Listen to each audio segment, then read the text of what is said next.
Hi everyone, and welcome to the next video in my Introduction to Chess series. In the previous 6 videos we've met all 6 types of chessmen.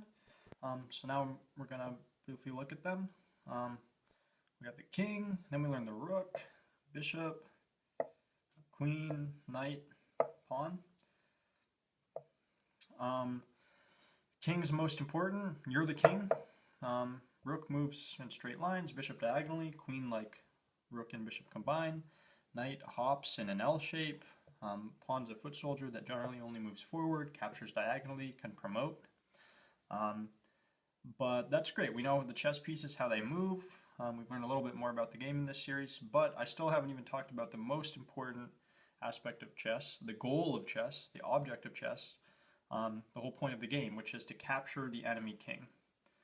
Almost everything else follows from that. Defending your king, the rules regarding pins, absolute pins, and moving out of check and checkmate, basic principles of attack and defense, and material and mating material, a lot of other aspects of chess just simply derive from the fact that the goal of the game is to capture the enemy king.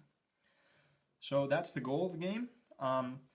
Technically, you don't actually capture the enemy king. By convention, you stop one move earlier than that. So you put the king in a condition known as checkmate, in which the king is subjected to a threat of capture, and that threat is inescapable.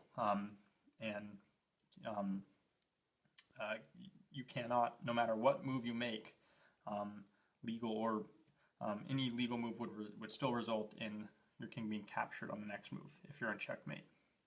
So now we're going to look briefly at how to set up a game of chess, how to set up the board to play a game, and then we'll look at a very simple example of a full chess game in which the enemy king is checkmated.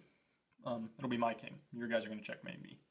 So how do you set up the chessboard? It's very important that you orient the board correctly. You want a dark square on the bottom left corner, on the left side of the side of the board nearest you.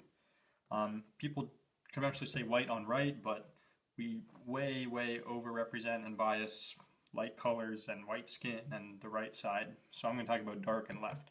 You want a dark square on the lower left, and that way you've set up the board correctly.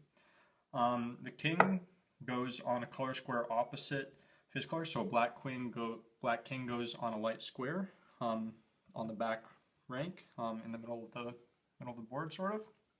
And the queen goes next to him on a square of the same color. So black queen on a dark square, white queen on a light square. The king and queen always are directly opposite each other. They're never crossed. They're always completely symmetrical in this way.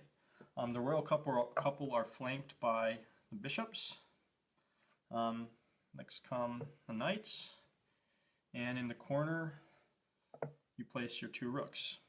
And then in front of those more powerful pieces are the foot soldiers. Your 8 pawns all start on your second rank. So that's how you set up the board. That's how you set up the pieces to start a chess game. So this is the starting position of the chess game.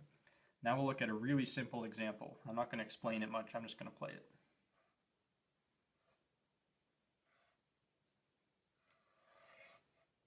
That's it. 2-move checkmate, fool's mate. So you recall white goes first, and then the players alternate moving one piece at a time, generally. So that's a complete chess game right there. It's probably the simplest and least interesting game there is, but it is a complete chess game. This queen is attacking the king, threatening to capture him, putting him in what's called check. That's not only check, it's checkmate, because the king has no way to get out of check. So next move, no matter what white does, this queen will be capturing that king. And therefore, black has checkmated white, and the game is over, and black won.